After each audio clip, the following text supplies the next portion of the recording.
1, 2, 3, 4.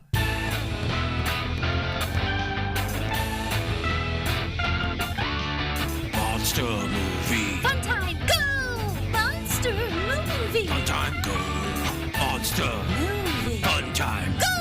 Monster movie. Fun time, go. With Precious D and Honeybee. Fun time, go! Hello, everybody.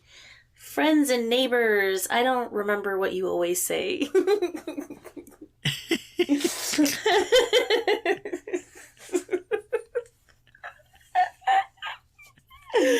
All right. Hello, everybody. Welcome to Monster Movie Fun Time Go. I am one of your hosts, Honey Bee. And I am your other host, Precious D. Honeybee, what movie are we talking about this week? We're a couple best friends making a podcast about monster movies. Going all the way down the line. We started at 1933's King Kong. And now we have made it to 1990. Tremors. And you maybe... Living in the 90s. Yay! Living in the wild, wild west. Ow, ow, ow, ow. I'm so happy to be in the 90s. I know what's going on in this movie. I'm so excited. I'm so glad we're here. Like we're actually in like my era of movies. Like I'm almost alive at this point in our journey, and I'm so excited because this is like the first movie that we've watched outside of our Halloween series that I have seen like over and over and over and over again, and I love it. And it's just the first time, so I'm so happy to be here. Even though I know we kind of talked about this a little bit last week. It's like, is Tremors a kaiju movie? Maybe not, but it's a monster movie, and there wasn't any other option for the 90s, and we love you guys, so have a little bit of Tremors, you know what I mean? Honeybee, how old were you in 1990? I wasn't born yet. What? I wasn't born yet. And yet you've seen this movie over and over. Yeah, well, my mom loves this movie. Yeah. This was like a staple in our household. There are movies I've seen over and over that I was not born when they first came out. So, yeah, I actually talked to my friend today. I talked to a friend today and I was like, oh yeah, we're doing Tremors for the podcast. And he was like, wow, I think I've only seen that movie once and it was with you. I was like, heck yeah. Well, it's going to be awesome. So let's do it. It's from 1990. It is in color. It is. Are you looking at a kill count? I was trying to look up the kill count. It's a lot. It's a lot considering how many people are in the movie. Like there's not a really big city moment or anything like that. So for the like small amount of people in the movie, a lot of them die. But not the important people. Let's talk about the cast. This amazing cast. I only say amazing because, hello, Reba. 10 people, 4 graboids. What? And many sheep. 10 people are killed and 4 of the creatures, the graboids. Oh, okay. It is directed by Ron Underwood from a screenplay by Brent Maddock and S.S. Wilson. Story by those 3 people. It is 96 minutes. The budget was $10 million and the box office was $16.7 million. Woo. I've been hearing lately that a movie's expected to make at least double its budget to be considered profitable. Oh. Anyway, so I guess this movie must have seemed profitable to somebody for them to make 6 more of them and a television series. Yeah, definitely. And a second television series was set to air in 2018 after a pilot had been shot with Kevin Bacon reprising his role for the first time since the original film. But multiple networks, including Sci-Fi, passed on the series. That's a shame because I would like to have seen that this was fairly early in Kevin. So let's say the cast: Kevin Bacon as Valentine McKee, Fred Ward as Earl Bassett, Finn Carter as Rhonda LeBeck. I was looking her up because I didn't really know her from anything else, and she was in a few things and then kind of disappeared, and then appeared on the police blotter not too long ago. Got arrested for some such thing. What? Yeah, I'm not sure what. Damn. Yeah, she's not doing as That well sucks. as Kevin Bacon. Well, love to you, lady. This is also from Wikipedia. On July 30, 2019, then 59-year-old Carter was arrested in Las Vegas, Nevada, and booked on one count of possessing a stolen vehicle and 14 counts of possessing a credit card without the cardholder's consent. Both charges are felonies. Shit. Prosecutors have 90 days to file a criminal complaint. Carter was released from custody by a justice of the peace with a promise to return for an October court date. That was in 2019, so I don't know why there hasn't been an update to that. I'm going to just go out on a limb and assume that it did not go well for her. So That sucks so that's a shame. I hope she's okay because I love her in this movie and she does a great job. Then we have Michael Gross as Burt Gummer. Last month it was Burt Gummer Day. Doing the best I can with what I've got. Reba McEntire as Heather Gummer. Yee! Ow, ow, ow! Which I feel like she's the only person in the whole movie that has a real accent. I feel like everybody else's accent is so fake and it's pretty obvious, like the twang and the drawl just like is a little bit forced with everybody else, and she's the only one that, Right. I mean, it's Reba, that you know how she talks, and I love it so much. I feel like it saves everybody else, like they were like, it saves everybody else's kind of like shitty fake. I feel like this movie, the way that the people talk and the way that the actors kind of act, I feel like this is the way that people think of you when you're from like Texas or like the South, you know what I mean? Like these, like it's kind of like these people are acting like what they think. Do you know what I'm saying? Like when you you meet someone new and you're like from Texas and they're like, oh my God, do you have a horse? Do you have cowboy boots? You know, like that kind of thing. I feel like everybody in this movie are like, oh yeah, we know how to act like we're from the South. We'll just put on these accents and this draw and we'll say, God damn it a lot. And we'll shoot guns. And you know what I mean? It kind of feels like, which I love it. I'm not talking shit. I love it. It's just kind of a like level of cheesy where it feels like everybody except Reba McEntire is. Well, on the one hand, this I do not have a horse, but on the other hand, my neighbors do. Take that for what it's worth. This was Reba's So it first counts. acting role. Then she went on to have, many more, including a couple of TV series with her name. Bobby Jacoby as Melvin Plug. Charlotte Stewart as Nancy Sterngood. Ariana Richards as Mindy Sterngood. Tony Gennaro as Miguel. Richard Marcos as Nestor Cunningham. Victor Wong as Walter Chang, B.B. Besh as Megan Wallace, Conrad Bachman as Dr. Jim Wallace, Sunshine Parker as Edgar Deems, that's quite a name, Michael Dan Wagner as Old Fred, That is quite a John name. Goodwin and John Pappas as Carmine.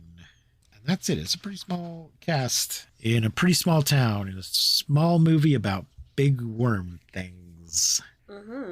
Honeybee, what do you think of Tremors? Yeah. Well, like I said, I really love this movie. I watched it a lot as a kid. I remember watching it with my mom.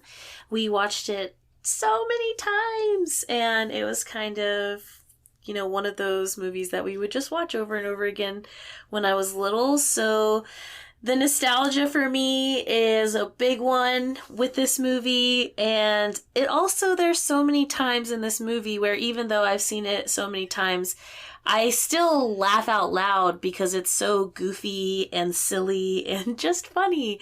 So I love this movie, but I don't know if that makes it a good movie, because it's like one of those things where, you know, when you're a kid and you have something, it might not necessarily be good, you know, like something weird, like mac and cheese and hot dogs or something, you know, and when you eat it, you know, it's like as an adult, like it's not that good, but it's something that you had, so you love it. So I don't know if it's one of those kinds of things.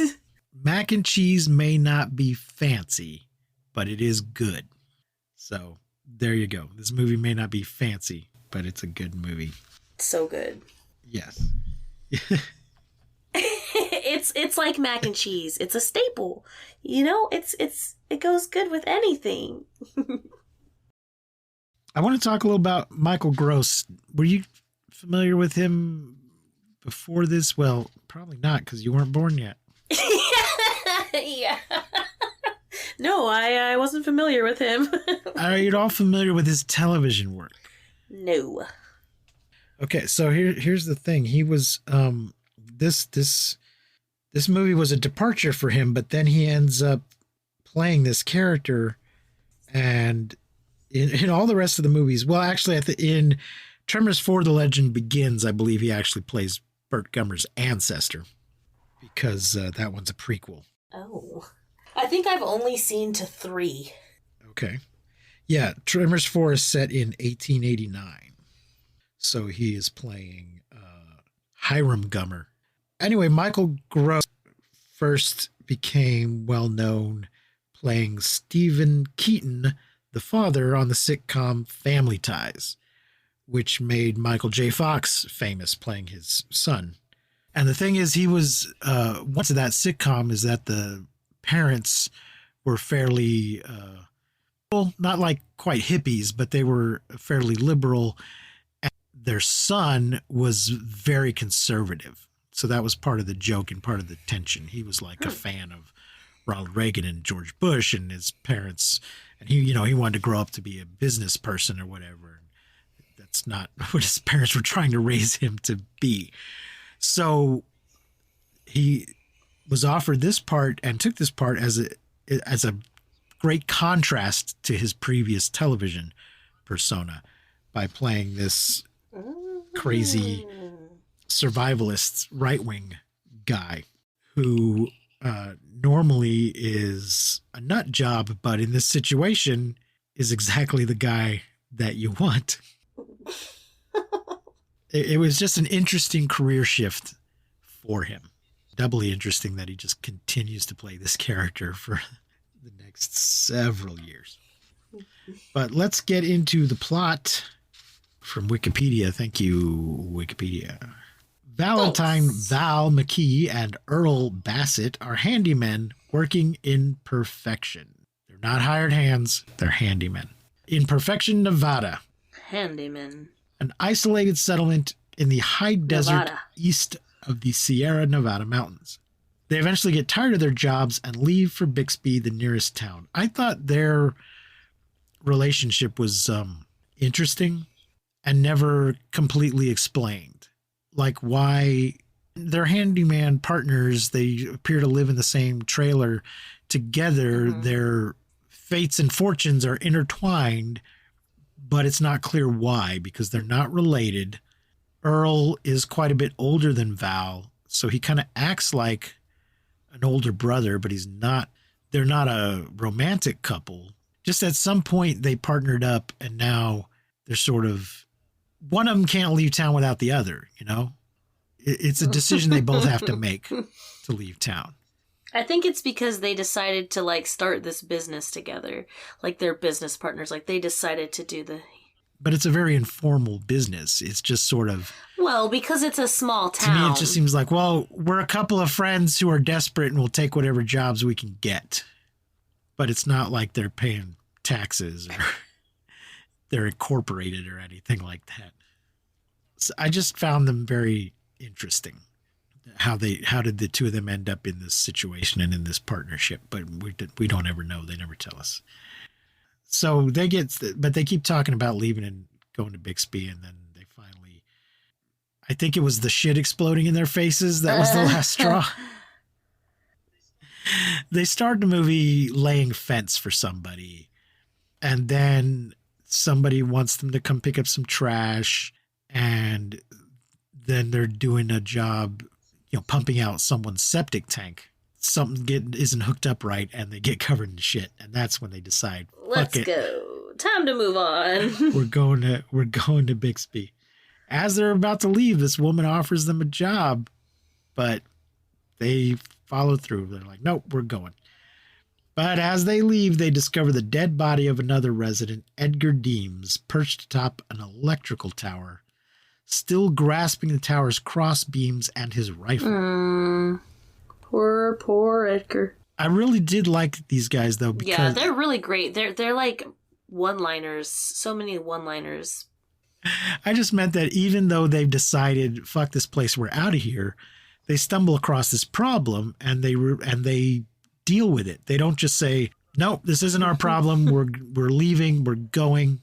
They are responsible citizens, in spite of the fact that they are kind of transient and kind of untethered, and they're still very good citizens in that we're the ones who are here. We found this situation. We have to deal with it. So they get the guy down and they take him to town or take him to the doctor. They do what they need to do. And I really appreciate, and that's their attitude throughout the whole thing, is that even though we don't really want to be here and are tired of this community, we're still part of it. And we've got to do something. Yeah, I actually have a note about this later on where I put, this is the best movie that we've seen as far as like teamwork and working as a group goes, because everyone just really comes together and, they have this one moment where there's a little altercation, but only because they have to put it in there. But yeah, this movie is so, you're right. It's just, it's so wholesome in that way. There's a great diversity of ethnicity and of personalities and character, but very minimal conflict. Yeah, there's just one moment when Bert was like, wait a minute, you brought us out here when we could have been safe over there, you dumbass. Mm-hmm. But he gets over it pretty quickly. Reba calms him down and he gets over it. Anyway, the doctor determines that Edgar died of dehydration, apparently having been too afraid to climb down. They're skipping over the introduction of the geologist student. Rhonda! I found this part a little bit problematic. Why? So I guess there had been another geology student and now there's a new one, because there's the university or whatever has these seismographs set up. So I guess it's always some intern or students or doctoral thesis candidates' turn to come out there and monitor them for a while. And then somebody says something about, well, did you see the new student? And when Val finds out it's a woman, he just goes all cartoon wolf. Auga! Yes, he's all like, auga, and starts listing off the qualities that she will have. Blonde. He's praying nice that she titties, will be. Legs. Yes, and legs that won't quit, or legs up to there, legs or whatever. that go all the way up. And Earl, who's older and wiser, is like, dude, you've got to let go of this hyper-specific list of qualities that you're demanding that a woman have, because you're going to miss out on good, on good candidates, on good opportunities, on good potential partners, because they don't meet your ridiculous standards. You need to get over that shit. Mm-hmm. And then when they meet Rhonda, she doesn't have any of those qualities, and she's got that white sunscreen stuff, shit. The sunscreen. Yeah. But she really is a babe. Like, she is. Yeah. Ugh, her freckles. Yes, they just wanted her. Hair. They just want her to look a little bit awkward when we first see her, so that Val's disappointed at first. Yeah. He managed. He gets over it. So what did you think was problematic? They meet her. So what did you think was problematic? Oh, just him being, well, the thing is they do present him as being a dum-dum. Yeah, and then they call him out on it. His whole attitude is just kind of like, oh, man, come on. And also, it's like, it has to be that way so he can grow throughout the movie. And, like, that's character true. build. That's true. He did. Yeah, I guess it's not that problematic in that he is kind of presented as being wrong for thinking that way. Mm-hmm. And he does, And he does learn better. But yes, he's very much objectifying the ladies. Yeah, there's this one certain line, too, where he says something like, he's like, I'm a victim of circumstance. Like, they're talking about that list. And he's like, I'm a victim of circumstance. And then Earl's like, I can't remember exactly what the words are. He's like, circumstance? I thought you'd call that your pecker.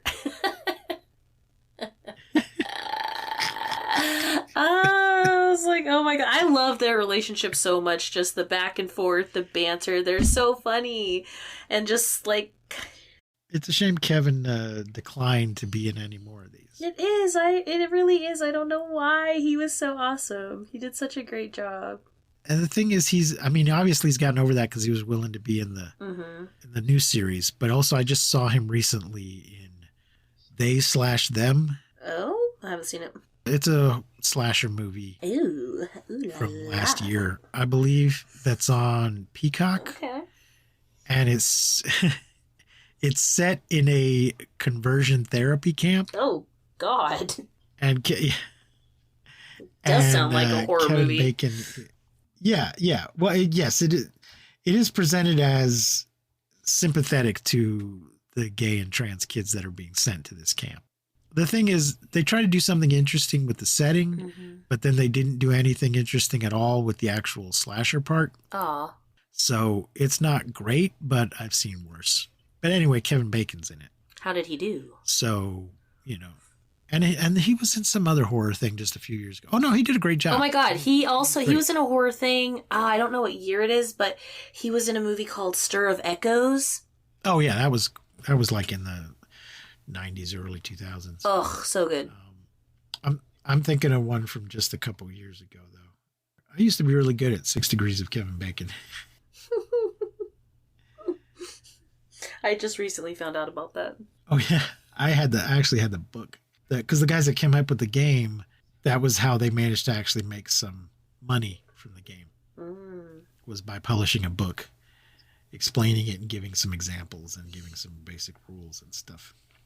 You Should Have Left is the horror movie I'm thinking of from 2020. Don't think I saw it.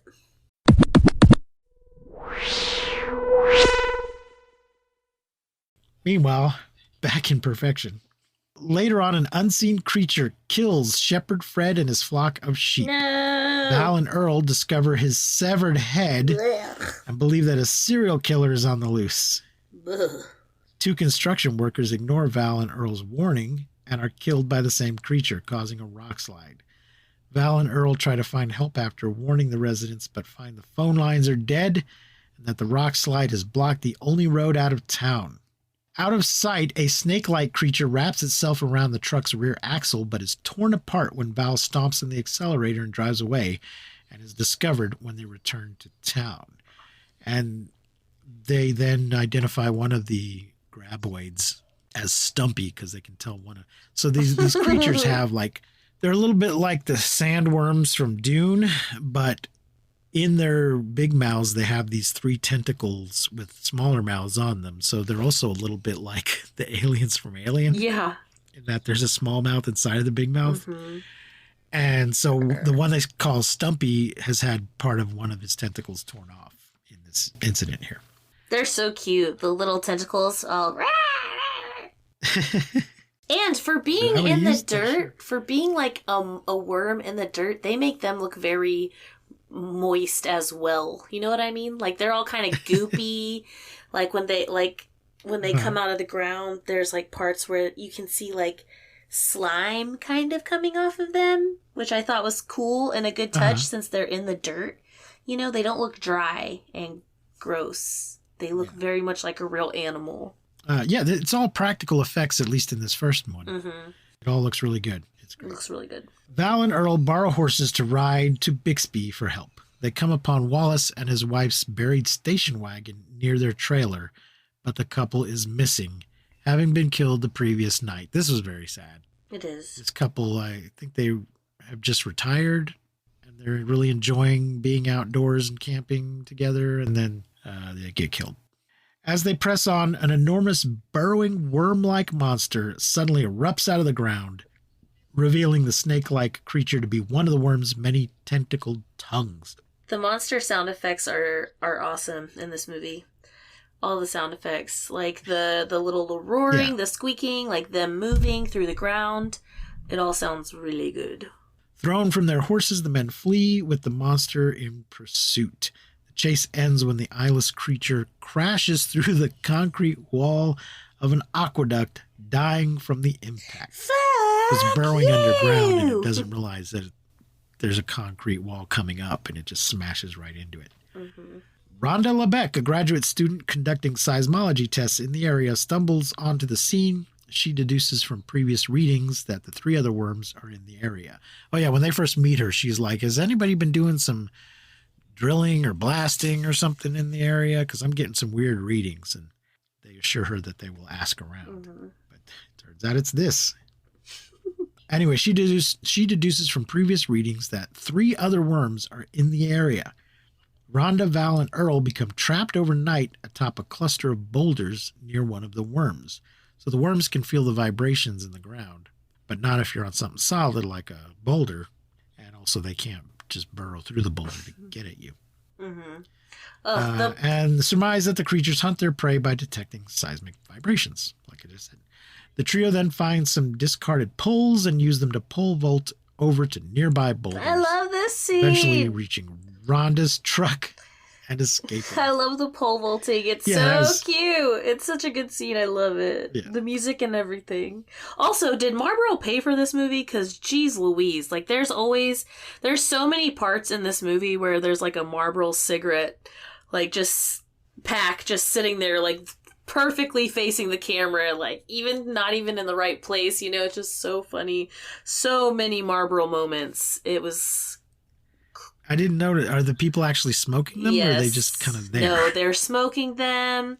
They're there. Even in the very beginning of the movie, like when Val wakes Earl up, they have this bit, like this cool guy cigarette bit where they like basically cheers cigarettes and like light their cigarettes, and it's just like crazy. There's so much Marlboro placement in this movie.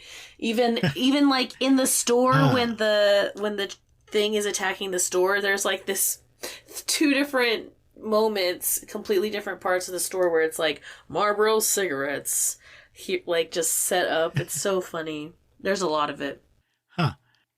There comes a point in Hollywood where they, try to start moving away from glamorizing the use of tobacco. It was not the 90s. Not quite to that point yet. Definitely not.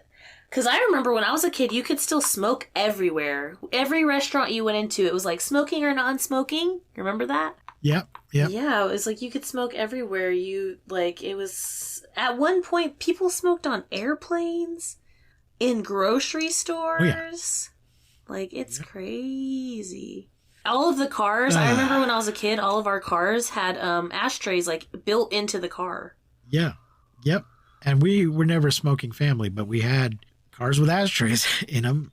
As a kid, you just kind of sit there and play with them. Kind of flick them open and closed. Yeah. Maybe gum might end up in them. But yes. Yep. We would get in so much trouble if we put gum in them, but we definitely did try. And we were a smoking family. I started smoking super young. I have since quit. Almost 4 years since I quit. If you are struggling with tobacco use, I'm telling you right now, I read a book. It's called The Easy Way to Stop Smoking by Alan Carr. Fucking read it, man. Only 4% of people who read it don't quit, and you have nothing to lose. If you read it and you're still smoking, oh well, you read a book. So what? Thank you for that public service announcement. You're welcome. Yeah, totally. After the 3 return to town, the worms attack and kill general store owner Walter Chang. No! Walter! And I love that actor. He's been in a bunch of shit. He was in Big Trouble in Little China. Oh. Which is a great movie. And the 3 Ninjas tetralogy. Nice. He is also in The Golden Child. Yes. Sweet. Same year as Big Trouble in Little China. Hell yeah. He's great, but he doesn't make it all the way through the movie. Yeah, bummer. Let's see. They kill Walter, forcing everyone to hide on the town's various rooftops. Meanwhile, survivalist couple Bert and Heather Gummer manage to kill one of the creatures after unwittingly luring it to their basement armory. They're doing that thing where they put old shell casings from their bullets into a rock tumbler. Yeah. I don't know what it does exactly, but you can reuse them after you throw them in there for a while. I used to have a science teacher that did that. Nice. But the vibrations from it attract the creature. The people back at the store are trying to call him and warn him about it. And they're like, what? Huh? What? In town, the 2 remaining worms attack the building foundations, knocking over a trailer belonging to Nestor before dragging him under and devouring him. Realizing they cannot stay in the town any longer, Earl, Rhonda, and Miguel distract the monsters while Val commandeers a track loader and chains a semi-trailer to the rear. The survivors use it to escape to a nearby mountain range. This part is so good. It's so good. With the tractor, when they get the tractor to work and the tractor just starts going and then Val starts running. Ugh, it's so good because then the tractor crashes. And then, you know, the things start running or, like, going towards him, and they're like, stop, be quiet, just be quiet. And he's just, like, staying still, and it pops up right next to him. Ooh, it's so good. Right. But it crashes because the worms actually set a trap. They create a sinkhole. Oh, I meant before that, like, the tiny tractor. Like, before they all get on the big tractor, like, when they set the tiny tractor off to, like, distract Yes. That's right. They're going to get to the big one by having that small one just turn it on and let it run, and it'll follow that. I think this is the first time that we've kind of seen, like, a monster that, you know, like, makes and executes a plan.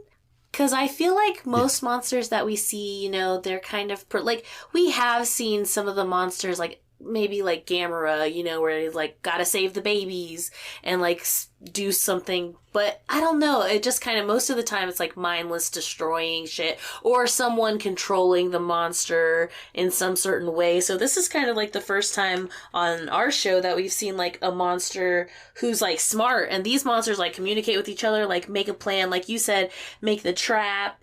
And I think that's pretty cool, like a pretty cool thing. Even though this isn't like our typical kaiju-y film, still, I thought that was really cool that we kind of have this monster that's not just mindlessly like just going and knocking buildings down, but it's like actually making a plan and like luring people in and, you know, tricking them too. Is pretty cool. The survivors flee to some nearby boulders for safety. Earl then has an idea to lure the worms and trick them into swallowing Bert's homemade pipe bombs. He just filled up a whole bag full of these things when he was back in his basement. Made up a whole bunch and then... Or no, they made up on their roof they made them before they joined everybody else. The strategy successfully kills one worm, but the last one spits a bomb back towards the survivors, forcing them to disperse as the explosion destroys all but one of the remaining bombs. So they are pretty smart because... Yeah, you blew up my friend, but now I know what that thing is. Mm-hmm. And I'm not going to swallow it. Val lures the final worm into chasing him to the edge of a cliff and then explodes the remaining bomb behind it, frightening the worm into charging through the cliff face where it plummets to its death onto the rocks below. Oh. The group returns to town where they call in the authorities to begin an investigation while Earl encourages Val to pursue a romantic relationship with Rhonda. Rhonda. Yeah, he's very like, well, yeah, it's nice. It was nice to meet you. Bye. And Earl's all like, what are you doing? Get over there. So, yeah, they have a little smooch. It's really cute because the romance in this movie, like, it starts out where Val's like, oh, it has to be this, and this. And then he kind of grows as a character throughout the movie. And at one point, like, when they have to sleep on the rock, he gives her his jacket. He's like a gentleman and so sweet. And then at the end of the movie, he's just so nervous and shy and kind of, it's just such a nice change of pace from the romances we've seen before where kind of the guy is just shy and giggly and doesn't really know how to, you know, initiate the romance. It's super cute. I really loved it. I love the character building through the movie and how he kind of changes, and he's like not by the end, you know, he's like the good guy. He saved everybody and blah blah blah blah blah. Yeah, it's great. It's great fun. It's well done. The effects are good. Everybody's good in it. Mm-hmm. It's a shame that Fred Ward Fred Ward comes back for one more movie, and then I think he's out. And Reba does not come back for any more. Aw, Oh, she was so good. We'll see Bobby Jacoby one more time in one of the later ones. The third one, I think. Nice. Melvin shows up in a later one. And of course, as we mentioned, Michael Gross will be in all the rest of them. Hell yeah, brother. So we will get to those when we get to them. Such a classic. What is your favorite part of this movie? Maybe it's the elephant gun. That's funny. I just like hearing Reba say elephant gun. Yeah.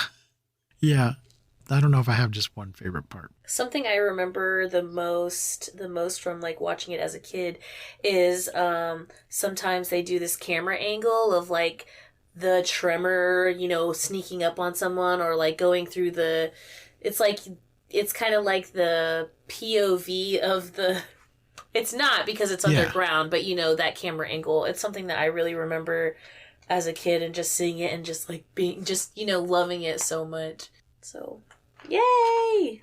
I love this movie. I'm so glad that we put it on the list. What rating are you going to give it, Honeybee? I am going to give it a 4. Oh, because I was going to give it a 5. Oh my gosh! I'm so happy for you. I'm so happy that it's a 5. It's definitely, I think that it is a 5 in my heart, but I think as far as, it's just so silly and campy and goofy. I love it so much. I will watch it over and over and over again, and honestly, it probably is a 5 for me, but I don't know.